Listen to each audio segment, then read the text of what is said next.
If you feel like nothing changes in your life, then I have to tell you something. Your brain is lying to you. I work with teenagers every day, and the number one thing that I hear is, I'm stuck. Same problems, same feelings, same life. And here's what's actually happening. You're stuck on a frequency. You're locked on a frequency, like a radio stuck on the same station, playing the same song over and over again. Okay, so here's the experiment I want you to try tonight. Notice when you're in the loop. Maybe it's, I'm not good enough, or nothing I do matters. Just recognize it. Don't judge it. Just see it. Now this is the important part. Interrupt the pattern. Stand up. Literally change your body position. Splash water on your face. Anything. Interrupt the pattern of what your brain is telling you.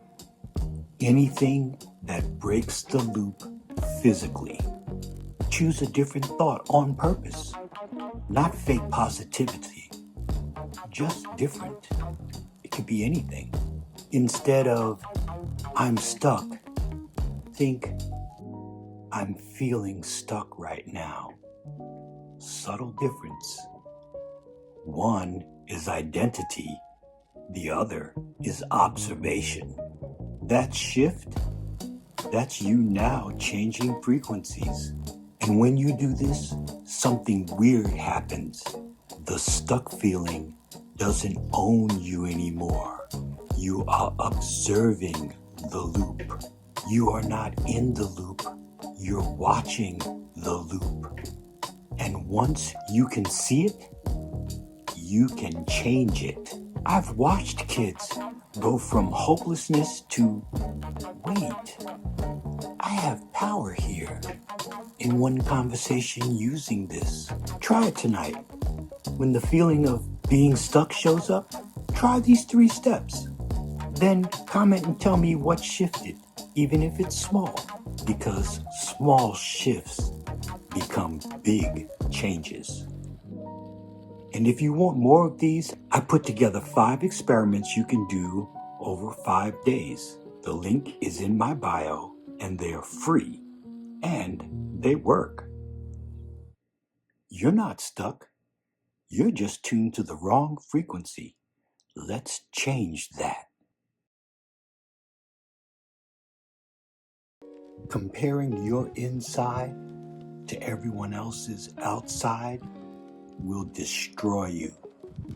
And social media makes it worse. You scroll through your feed and everybody looks happy and successful and together. Meanwhile, you're struggling with the same problems, feeling like you're the only one who's broken.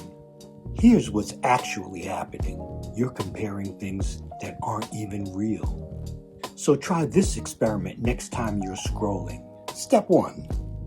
When you see somebody that looks like they have it all figured out, stop. Don't keep scrolling. Step 2, ask yourself, what do I actually know versus what I'm assuming? And that perfect photo?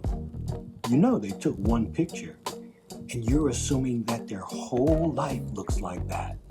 That success post, you know they're sharing a win, you're assuming that they don't have struggles that you can't see. Step 3, now flip it on yourself.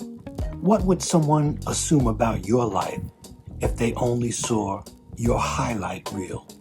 Would they know about your anxiety, your doubts, your 3 a.m. thoughts?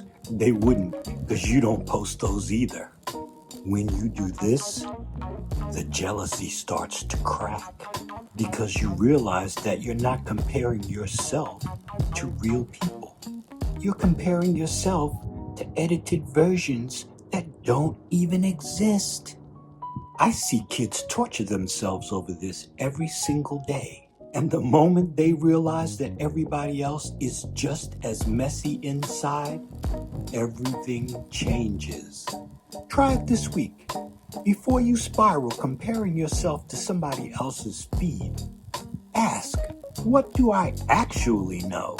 Comment and tell me what shifted when you tried this. And if you want the full experiment guide, check the bio below. It's free in the link, because you deserve to stop comparing and start living. You're not behind. You're just seeing everyone else's trailer while you're living your behind the scenes. Stop comparing your inside to everybody else's outside. Social media makes us think that everybody has it all together. They don't. You're just seeing their highlight reel while you're living in your behind the scenes moments. Here's the experiment that helped the teens that I work with stop torturing themselves on social media. Try it this week. Do what you actually know versus what you are assuming. The free guide with 5 experiments. Check the link in bio below.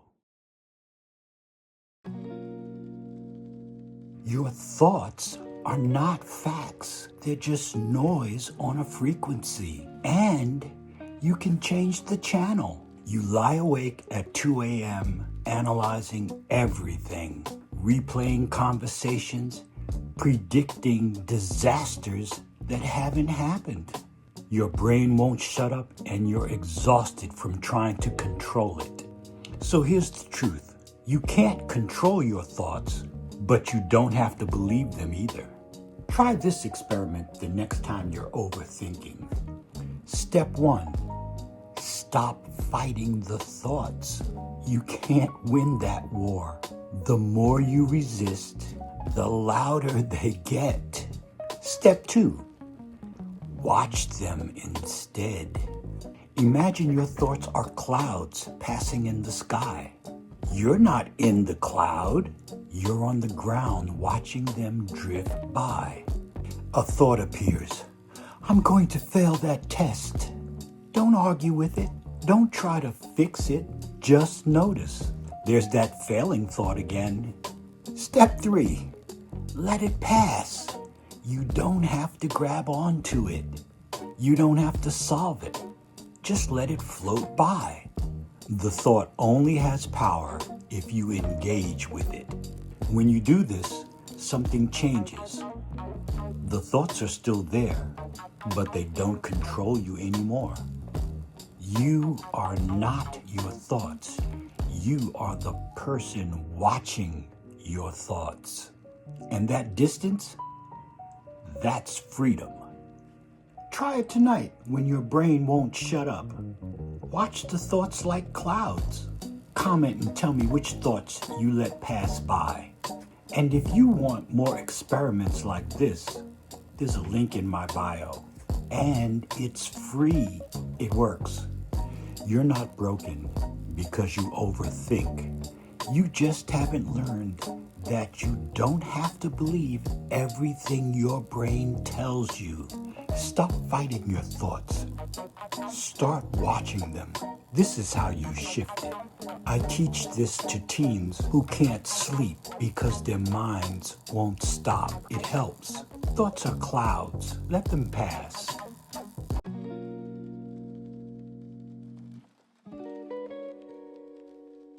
You're not a failure. You failed at something. There's a difference. And it matters. You didn't get the grade. You messed up the audition. The relationship ended. Whatever it was. And now you're walking around thinking, I am a failure. Stop. That's not what happened. Okay, so now here's the experiment. Step 1. Separate the event from your identity. Separate the event from who you are. I failed the test is not the same as I am a failure. One is about something you did. The other is about who you are. Step 2. Ask better questions. Not, why am I such a failure? Instead, what did I learn? What would I do differently? What's still true about me even though this didn't work? Step 3, treat it like data. Scientists don't call failed experiments proof that they're terrible scientists. They call it information. Your failure is not proof that you are broken. It's data about what to try next. When you make this shift from I am a failure to I have information now, everything changes. You stop spiraling and you start learning. I've watched kids go from quitting everything to trying again because they stop making failure mean something about who they are. Next time you fail at something, and you will because we all do, run this experiment. Separate it. Ask different questions. Treat it like data. Comment what you learned from your last failure. There's a free guide for more experiments in my link in the bio. You didn't fail, you got information. Now use it.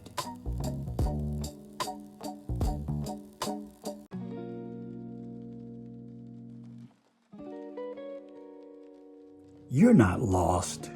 You're just tuned to everybody else's frequency instead of your own.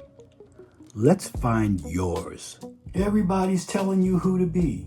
Parents, friends, social media, society, and you've been trying so hard to be what they want that you've forgotten what you actually want. Now you look in the mirror and you think, who even am I? Here's how to find out. Step 1, separate what's yours from what's programmed. Ask yourself, do I really like this? Or do I like this because everyone else likes it? Do I actually like this?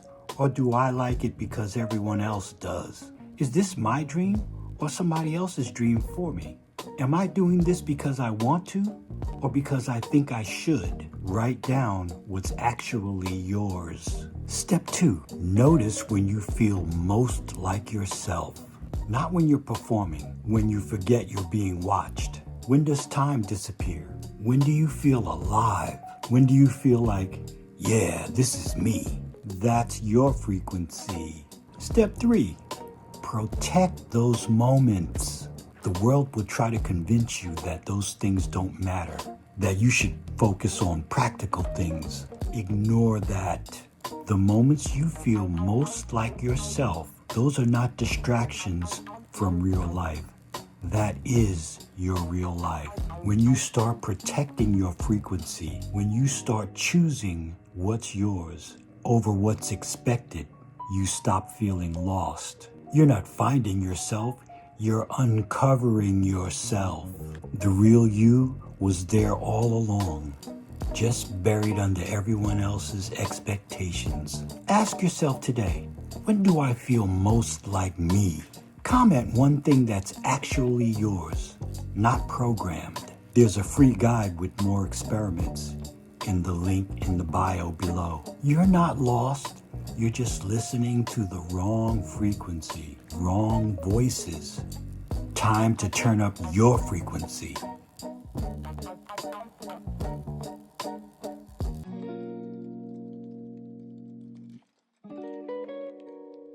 Anger isn't the problem. It's just high frequency energy looking for someplace to go. Let's redirect it. You're angry all the time, at everything, at people, at yourself, at the world. Let's redirect it. Now here's what actually helps. Step 1, stop treating anger like it's bad. Anger is energy, powerful energy. The problem is not that you have it, but it's that you don't know what to do with it. Step 2, channel it into creation instead of destruction. Angry? Write it out. Every raw thought, write it out. Don't edit, just purge. Or go run until your legs hurt. Lift weights, play aggressive music and move. Or create something. Art, music, code, whatever. Pour that fire into building something instead of burning everything down. Step 3, notice what the anger is protecting. Anger is usually covering something deeper. Fear, hurt, powerlessness. Ask yourself, what am I angry about? Not what I'm angry at. What am I angry about? The real answer is not that person or this situation. It's something underneath. When you redirect your anger instead of trying to suppress it, something shifts. You're not trying to be calm. You're using your anger intentionally. I've watched angry kids become powerful creators because of this. The anger doesn't disappear.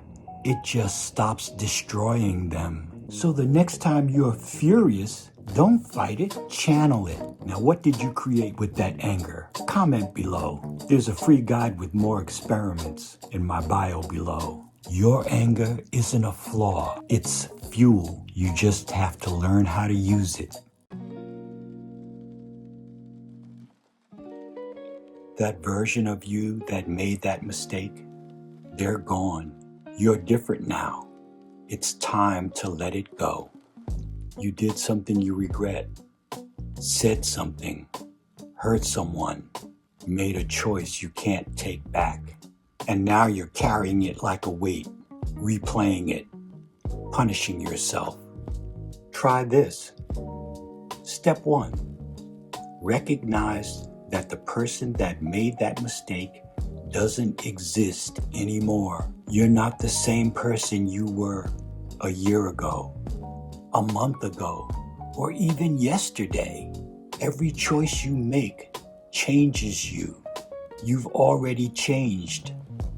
Step 2, ask yourself, what have I learned since then? How have I grown? If you can answer that, if you're different now, then you've already learned your lesson.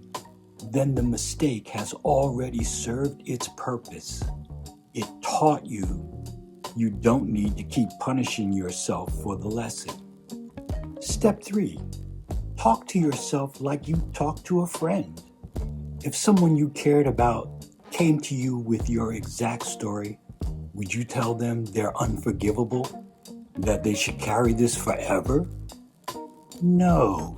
You'd say, you messed up, you learned from this, you're different now. It's okay to let it go. Give yourself the same grace. When you do this, when you recognize that the past you is gone and the present you has learned, the weight lifts. Not all at once, but it starts to. I've watched kids trapped in shame for years finally exhale when they realize I'm not that person anymore. You aren't either. What are you ready to forgive yourself for? You don't have to comment, but just ask yourself. And if you need more tools like this, there's a free guide in the link below. You're not the same person that made that mistake. You've already changed. Now let yourself feel it.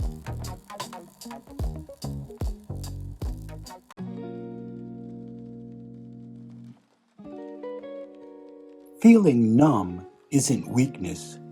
It's your brain protecting you.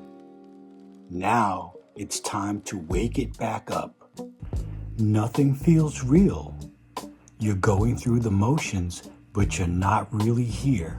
It's like you're watching your life from behind glass. Disconnected. Numb. This is called dissociation, and there's a reason it's happening. Your brain does this when things get overwhelming. It's a protection mechanism.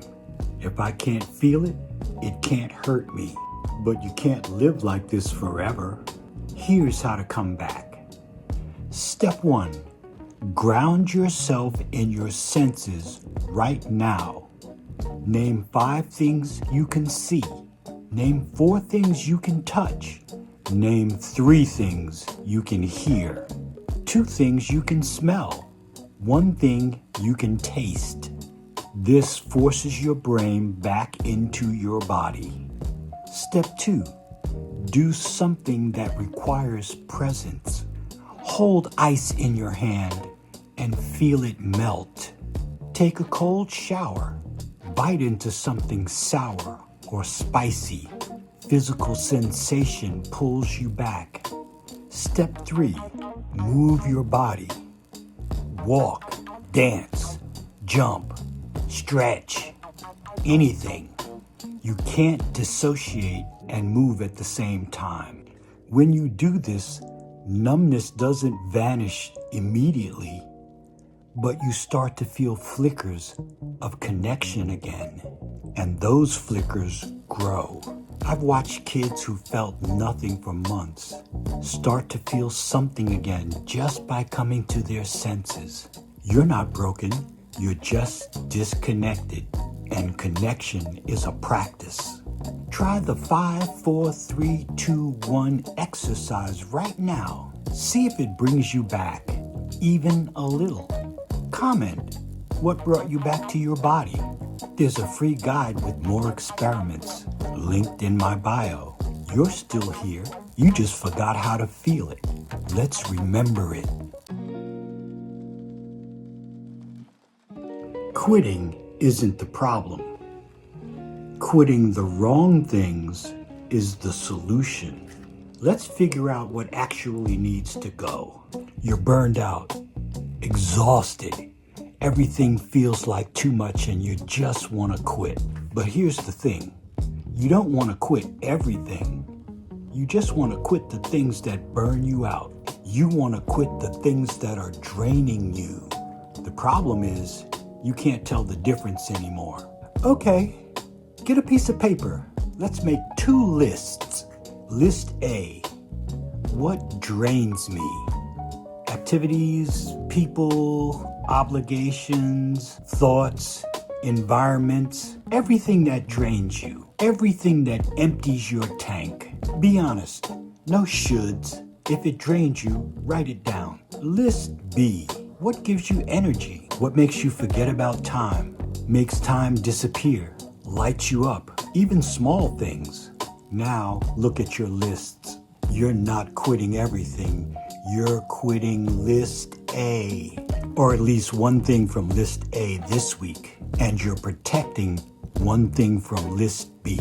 Not as a reward after you finish everything, but as a necessity. You can't pour from an empty cup. Stop trying. When you do this, when you quit the drains and protect the fuels, you stop feeling like quitting everything because you realize the problem wasn't you. The problem was what you were trying to carry. I see kids burn out trying to do everything. The ones who survive, they learn what to drop. Make those 2 lists today and then quit one thing from list A and then protect one thing from list B.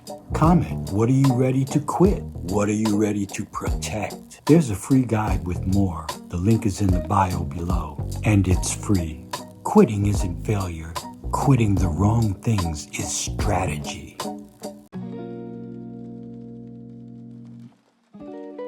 You can't control what happens to you, but you can control what frequency you operate on, and that changes everything. The world feels out of control. Bad things are happening.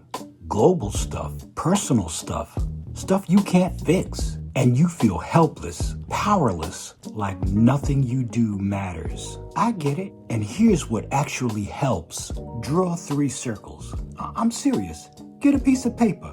Draw 3 circles. The outer circle, things you can't control. Other people's ideas, other people's choices. The past, global events, what people think of you. The middle circle, things you can influence. How you show up, the energy you bring, your effort, your happiness. The inner circle, your thoughts, things you control completely. Your actions, your thoughts, where you put your attention, what you consume. Okay, now here's the experiment. Stop pouring energy into that outer circle. You can't control it. Move your energy inwards over things that you can actually control. Focus on what you have power over. I control whether I respond with anger or pause. Maybe it's I control whether I doom scroll for 3 hours or go outside. You don't control everything, but you control something, and that something is where your power lives. When you do this, stop trying to control the uncontrollable and focus on what's actually yours. You stop feeling helpless. Small control builds power, one choice at a time. Draw those circles today. See where you've been wasting time. Then act on one thing in your inner circle. Just one. Comment, what's one thing you actually control that you've been ignoring? There's a free guide in the link in the bio. You're not powerless. You're just focused on the wrong circle.